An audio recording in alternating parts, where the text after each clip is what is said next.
Hello, everyone, and welcome to the Build Better Homes podcast.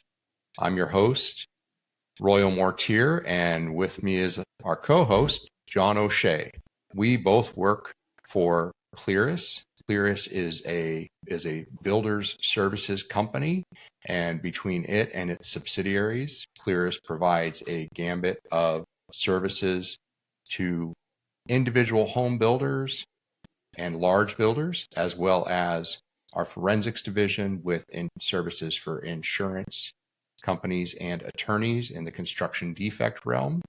But the whole point of this podcast, as we'll dive into today, is to provide the individual, the designer, and the builder with information to help you build better, smarter, faster homes. As this is our first episode, I wanted to give this opportunity for us to kind of give an introduction of ourselves and our history in the construction industry. So I'm going to turn this over first to John to give us a little background on his progression from where he started in construction to today. Go ahead, John. Thanks, Royal. Happy to be here. This is kind of an exciting moment for both Royal and I. We've known each other for 10, 20 years maybe. I started sweeping floors in the early 90s, working around his dad, actually was a building inspector back in the day. And I worked for several different contractors, probably got hired and fired a few times. And they kind of taught me the ropes, let's say, from go get the board stretcher and go get the toe nailer type of comments from the old guard. But throughout kind of the ethos and the experience of the whole thing, it's been an interesting journey. I was referred by those hardcore carpenters to an old framing carpenter who was a master roof cutter. And we built a whole bunch of homes in the Lane County area for some of the largest homes for some of the people that were really into architecture and really wanted to build high quality homes and wanted to have their homes stand out uniquely in that area. And I started with them and was just packing studs and cleaning up the job site and trying to observe what they were doing and how they were doing it. And slowly they let me come onto the deck, start nailing some studs in at first, start putting some headers in, start sheeting some walls, kind of graduated from walls to floor systems, and then up to working with the main contractor and cutting some roofs, and really learned a lot through that whole progression. And eventually was able to get my license as a contractor when I was only like 19 or 20, didn't know much then, but got my license and they paid me hourly to be there. And then after that, I just kind of broke off, started building fences and doing small jobs for people. And as time went on, I was able to graduate into smaller homes with my company, eventually get employees, and then started to get into larger homes and kind of built my way up through the contractor world in Eugene in Lane County, and was eventually building 6, 7, and 10,000 square foot homes with O'Shea Construction LLC. I had about 10 employees. We were doing probably only a few of those really large homes. And then we kind of branched off into some light commercial apartment complexes. University of Oregon was booming at the time. There was a lot of apartments being built because the student body was growing. And so we got onto that train for a while. It was quite the growth, quite exponential growth for the business. And I ended up selling that business to my foundation contractor around the 2010 time. It wasn't really because of the downturn, because custom homes were still kind of going in that time. So we were still profitable and doing really well. And it was actually a good time to sell the business, believe it or not. You wouldn't think so. But yeah, he bought the business and the book of contracts. And I went to work with a construction business that was a home builder doing the whole thing from start to finish. That was Hayden Homes in the Northwest there, and worked my way up through Hayden Homes to regional construction manager, and then eventually got recruited by Palisch Homes, was a purchasing manager, and then became kind of the Southwest purchasing manager for Palisch Homes, and then got recruited again from Adair Homes when I finished my master's with the U of O, and he had kind of plucked me out of the master's program because I was going to school at night and working during the day. And so when I got finished, Adair plucked me out of that program, put me into a director role within their organization, and I flourished there in their pre-construction department, which is everything kind of post-sale to vertical. I managed their production pipeline for about 5 years. Did well there, and then eventually went to a company called Holt Homes, which we actually do the engineering and the architecture for now in the Northwest. And I ran their production department as well, their pre-construction department, for about 5 years there. And throughout that whole process, the reason why I'm giving you the background is Royal was kind of always in the background, working for those companies. And we would chat back and forth and kind of give each other a hard time. And I'm like, okay, so when are you going to bring me on? I'm ready, dude, let's go. And so eventually it got to the point where he was like, okay, I'm ready. And I'm like, oh, okay. It's real. We're doing it. Yeah. So here we are, 15 years later, and, we're really excited to be here. The Build Better podcast is something that he invited me to come and co-host with him. So I'm super excited about that. There's a lot of stuff to talk about. And, the solution that we have, one of the real reasons I was excited to come on with Royal is because it's kind of an overall solution. Whether you're a builder that's just starting out, doing those fences and want to get into building homes, and gosh, how do I do that? How do I get funding? How do I set up my systems and my processes, or how do I even do that? And coming from someone who has an academic background and a contracting background, I even needed help with that back in the day. And there really wasn't anybody to mentor me. So there's a lot of hard knocks there. And so what's really cool about this solution is that we get to kind of help lift people up and bring them up within the industry that both he and I were kind of brought up in. And so that's really the genesis of this whole thing. And it's pretty cool to be here. And I'm just excited to get it going. And podcast number 1, here we come. Right. So, yeah. Yeah. I mean, I appreciate you sharing all that, because it is kind of odd. I didn't know you and I met at a young age. And it was interesting because we had a lot of, you're slightly older than me, but we had a lot of similar passions, and we kind of followed a similar route of really getting our hands dirty, wearing the tool belt first, and then deciding to go back to school, which in reality is really a much better way to go about it, whether you're going into business or whether you're going into engineering, whatever you're doing. Getting that, doing that hands dirty work first, so you have a better understanding and a passion of, this is what I actually want to be doing going forward. I don't think I would have appreciated it as much. Yeah. I mean, like all 20-year-olds, or 25-year-olds, you think you got the world by the, but you really, you're just starting. You're just figuring it out. And to go back to school, to go to school at 18, you're really at the beginning. And so going back in your mid to late 20s and getting that education, but then also having the labor part of, the real world is, it's hard work. Construction is hard work, no doubt. And so putting that together with, okay, here's the academic side and here's how to understand the business and all of that, it makes it way more valuable because you can tie everything together. Right. Yeah. So a little bit, just kind of my background. I mean, as one of your children entertains us with their serenade song in the back. First, I was like, "Oh, is that a wind chime?" No, it's just not stopping. Apologies to the audience. It's podcast number 1. We'll get a studio soon.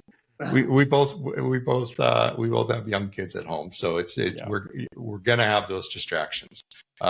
So appreciate it, laugh with us. We love it, and again, Family we're gonna first too. family first, but we're gonna be here to help you with our knowledge. So I started in construction at 15. Like my grandfather was an engineer. He owned a very, very prominent, well-known engineering firm in Eugene, Oregon. And as you expressed, my dad was a building inspector, building official. They had a third-party building department. So instead of being an actual city building department, they were subcontracted by cities to be their building department. So it was, with him, it was very much, hey, it wasn't just the code, it was building relationships with the builders, because you could be working with that builders. I mean, at that time, I think they were doing 50 to 60 cities across Oregon, right? So you needed to have a good working relationship with the builder, because it wasn't just, if Hayden Homes came in and did a development in one of these small towns and did 100 homes, right? A small 100 homes in a small town with only a population of 3,000 to 4,000 people is huge, right? Well, you don't want to have that's where I met him, was the Hayden Homes development in Veneta. Yeah. See, so on like his Harley, he'd pull in to do the inspections on his big Harley, and I'm like, who is this guy? Yeah. So you got the that situation, right? And then, so you don't want to sour that relationship with that builder and have a bad relationship with them. And then, they go, well, we're now going to do a development in this other small town. Oh, well, you guys are also the inspector there. Great. We got to deal with this garbage. So it wasn't just, hey, this is the code. It was building the relationship, setting a very understandable standard right from the very beginning of what you expected for the quality of the work to be done, and working with them to make sure it met. And so it was never a situation of like, we're the city, we're the authority, you do what we want, you do what we tell you. It was, hey, this is what we expect, and they walked you through it. And it was a good situation in many aspects, because you got that same standard was applicable across many cities, which any builder listening to this podcast right now will say, hey, in this city, my charge rate or my margin is this, but in that city, I have what we call a PIA factor, a pain in the ass factor, because of the jurisdiction is so difficult to work with, or something like that. And I'm sure there's a lot of builders nodding their head on that one. We're not naming names, right? But I started 15 with a concrete crew. I love doing concrete, working with the mud. Had a great time with that. And then I was really lucky with my wrestling background. And then I signed up for the National Guard when I was 17. I got connected with a great guy that was a home builder, that was also a former SOG guy. If you don't know what SOG is, you guys can research it, but it's basically the Green Berets during Vietnam. And he taught me so much about construction and real estate, and that I worked with him for a long time and worked my way up to where I was working on every aspect of the home. And he never had to have a schedule. He never had to have a budget. He knew everything. He knew the process methodically. He had done it so many times, and he just had it down. And he worked so well with the people, his clients. It was just an amazing experience. And I did that until, I almost quit high school and just went and did that. Did he focus on concrete only, or was he a full builder? He was a full builder. So yeah, I started in the mud at 15, and then like I said, around 17, junior, senior year of high school is when I connected with him, and I worked with him a bunch. And I rented a room in a house near the subdivision that he was buying lots in. And so I would get to the job site early in the morning, make sure everything was prepped for the day, organized for the day. Roll out everybody's cords because you're the junior guy on the right. team. Yeah. I mean, sometimes 6 a.m. and there's ice on the ground and you're just out there. Luckily the neighbors weren't super close, but you're beating boards, getting ice off the boards and everything, just trying to get things going. And then, I would work that. And then I hated how I lived and I wanted to buy a house as quickly as possible. And he was telling me about real estate all the time. And so I picked up a second job as delivering pizzas. So I worked there during the day and then I delivered pizzas at night. And then I'd work there at night. And then, I eventually worked my way up being a finished carpenter, which was great for being detail oriented. And then around my 20s, almost 21, I bought my first house as a fix and flip or as a fixer. And, and then decided unfortunately I had a couple, things occur. One of them was I fell off a high pitch roof. Fell off a ladder way up on a roof and hurt my back pretty bad. And that combined with, military stuff too. I decided there was that injury combined with one of the biggest complaints we always had was you could send the same house to 3 different engineers and get 3 different sets of engineering back. And working with my grandpa and being mentored by my grandfather, he was very much from the age of, homes were built before Simpson was invented. And the simpler we can make it, the better. And you as an engineer should be able to look at a set of plans, not pull out a calculator and know intuitively what walls are going to be the most cost effective to be shear walls, what header sizes should be where. And then you can just do the calcs more as a double check of what you just provided. And so I wasn't seeing that into the industry, and I was seeing it declining in the industry. And I had this passion of homes. And so I decided to go back to school. I was 23 when I decided to go back to college for engineering. Now I graduated in 2009, which was a terrible time to graduate with anything construction related. I worked for a variety of companies, big companies, managing construction, large construction around the US, and then eventually found my way back in Oregon. And I think it's where you and I reconnected in that I wanted to have an engineering firm that really focused it on home builders and made them a priority, especially in the production realm. But I wanted us to be able to provide quality plans and engineering and reproducibility and simplicity in our plans so that it made it easier for builders to follow. Because as we've grown in our home building industry, as the home building industry has grown, it's gone so much production base. And don't get me wrong, I love working on some of these large custom homes we get. I mean, the one that we just got in New Jersey, that with a garden roof and slanted walls and walls. Oh yeah, it was crazy.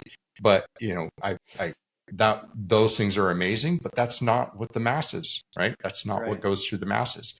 So that's not the primary square footage of what's built. What's built predominantly is production. So if we can make custom homes and production homes, make plans that are simple to follow, consistent in their engineering, and not over the top, and in the end provide enough detail and guidance to our builders to where they're building a quality home that they know that when they sell that home, if they followed the plans right and their subcontractors have followed the plans, they've done things really well. That has been the real passion and the backbone of PLIRIS. And then we've just grown on that with, providing PLIRIS plans where we work with designers and provide a library of ready to go permittable plans. And then now with the expansion into PLIRIS forensics, where we're actually working with attorneys and insurance companies that work with builders to, again, try and make builders' plans better, their processes better and make them a harder target. Provide a quality build, which makes them a harder target for just some of these widespread lawsuits that occur, especially in production type construction. So all in all, it's been a great process. It's been an amazing journey. And, John, I think you and I met in our early 20s, and now here we are in our mid 40s. Yeah. And well, I'm in, yeah. Okay, I'll take it mid 40s. Yeah. Mid 40s. Yeah. You're like you said. And, like I said, we've had very similar passions, but the most common passion we've had throughout this multi-decade journey has definitely been our passion for home construction. Now, you and I both drove Tundras for a while. You had a Ducati. I had a Honda RC51. Still have one Ducati. Yeah. Yeah. Mm-hmm. We both train jiu-jitsu. Those passions still exist. And I'm sure those are things we'll have as talking points between each other or our guests as this progresses. But our number one focus, our number one passion has always been residential construction and how do we make homes better. So we welcome you to the Build Better Home podcast. We're excited to have you guys along for our journey. We appreciate you taking the time to listen and continue to look for us on all of the streaming platforms. Have a great day.